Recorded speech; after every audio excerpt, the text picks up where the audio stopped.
Hi, I'm Nathan from Serious Geeks, and this is another episode of How Good Could They Be? With the impending release of the Space Marine Codex for 9th edition, this series is going to focus on individual units and how good they could be using the extrapolated data we have from leaked data sheets and our common sense.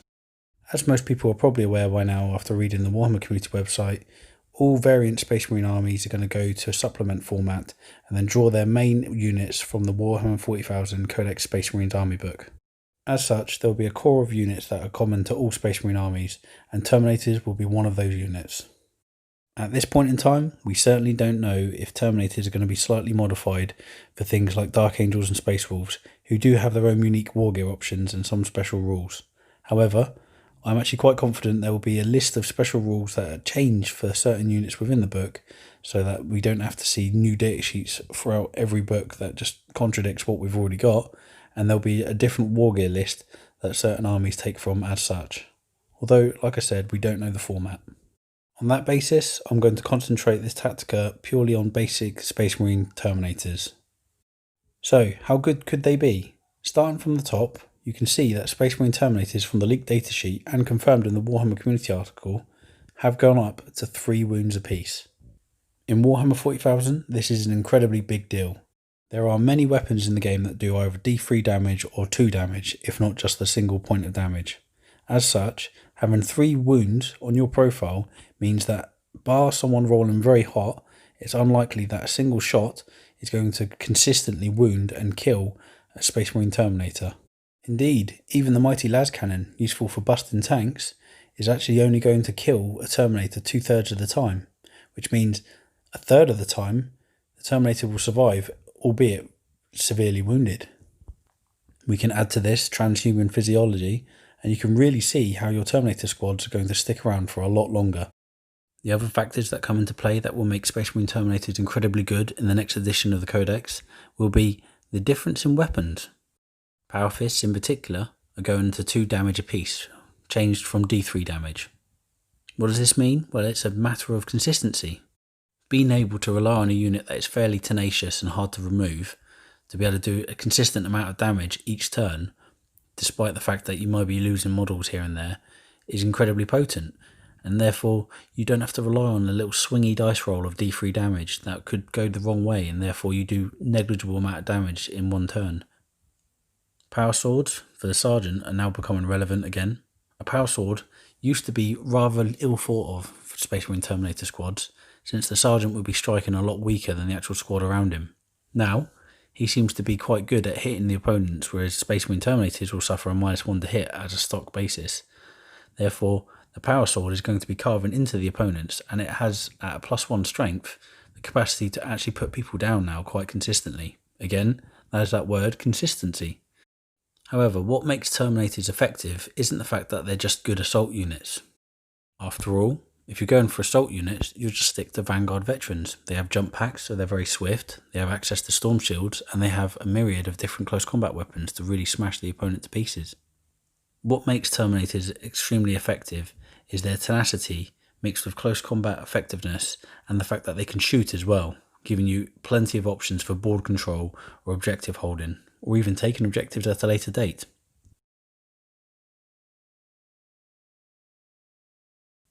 Their primary shooting weapon is the Stormbolter. We know it's an effective weapon, it can generate quite a lot of attacks per model. However, it gets extremely powerful when in the tactical doctrine because you start to add -1 modifiers to it. Different chapters can amplify this in different ways. Ultramarines, as a great example, have a stratagem called Tactical Expertise that enables them to convert 6s to wound to an additional modifier on the actual armour save. Of course, just relying on bolters is not going to win the day, so Terminators also have access to several heavy weapons: the Heavy Flamer, the Assault Cannon, and the Cyclone Missile Launcher. The Cyclone Missile Launcher obviously has access to the Blast Special rule for its frag missiles, but the main change that you'll see amongst these is the Heavy Flamer is going to range 12.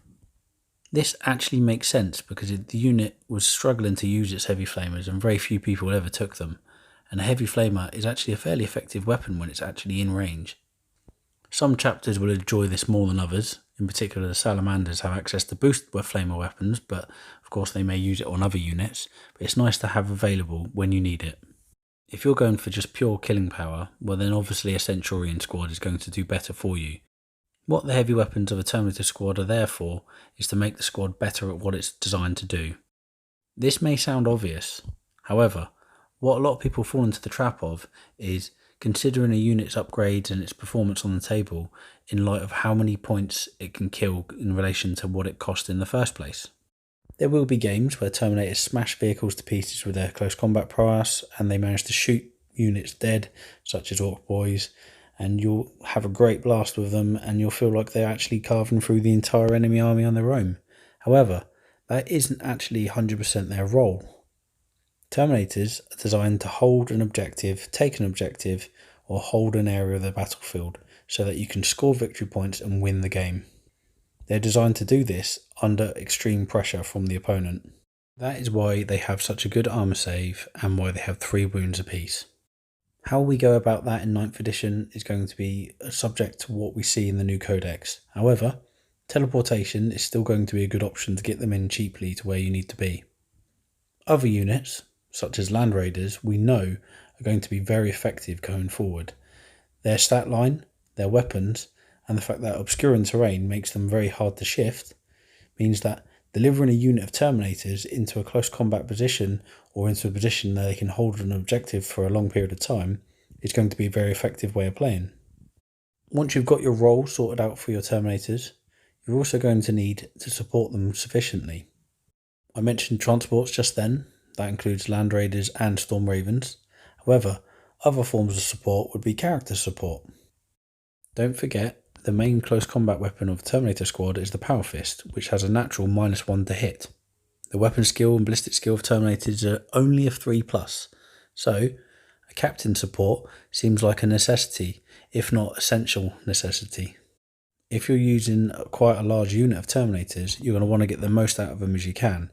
So at this point you have to consider whether you want an actual chapter master to help them out so they get the maximum amount of rerolls possible, rather than a captain who might only give them rerolls the 1s to hit. If you plan for your Terminators to be your main core of your army, hold in the middle of the board and trading blows with the opponent whilst still giving you victory points, then consider that you may just need to increase their numbers, and if you've got a large number of models, that's when a chapter master can really sing for your army. If your Terminator squad is going to be teleported to the other side of the battlefield, then you might not need to add a captain to them. In fact, wasting a captain on that side of the battlefield means that he's not going to help out the rest of your army, so you really have to carefully consider just how that's going to help out. It's for this reason we have access to Fury of the First. It means our Terminators can teleport down and operate semi-independently. They don't have to worry about modifiers to hit as badly. Over the course of a game, it could get expensive to use Fury of the First, but if you've got a decent number of Terminator models benefiting from it, this could really help out, especially when you consider you have heavy weapons in the squads that may be incurring penalties to hit. Other decent support would obviously be the Chaplain. What litanies of battle you're going to use for your Chaplain that may help your Terminator squad is largely dependent on what chapter you play and the style of play you're going for. Consider Recitation of Focus, though, is actually quite useful for saving you a command point on Fury of the First, netting you a nice healthy +1 to hit. Catechism of Fire, given a +1 to wound, is very potent, and you will see Terminators with lots of Storm Bolters and maybe an Assault Cannon causing a lot of damage on even Space Marines with a +1 to wound. Lastly, one thing I would really recommend is a matter of target saturation. Don't expect the fact that you've taken 10 Terminators that act as the core of your army in the centre of the board to be able to take on everything the opponent throws at them using transhuman physiology, a chief apothecary to raise people from the dead and heal them, and whatever other tricks you may have up your sleeve. Nothing is invincible when it comes to 40k. However, using target saturation, you can make it very difficult for the opponent to deal with how many Terminators you may have on the board or whatever they're doing, as well as dealing with the rest of your army. Terminators are quite difficult to shift with small arms, and they're also now fairly costly to shift with larger weapons such as plasma weapons and even anti-tank weapons. This means Terminators are one of the unique units where if you add them to an army with lots of vehicles, they can soak a lot of firepower that would otherwise hurt the vehicles, as well as soaking up a lot of firepower that may, in an all-infantry army, carve through all your normal infantry squads. So, if I was to summarise Terminators and how good they could be, I would say very good.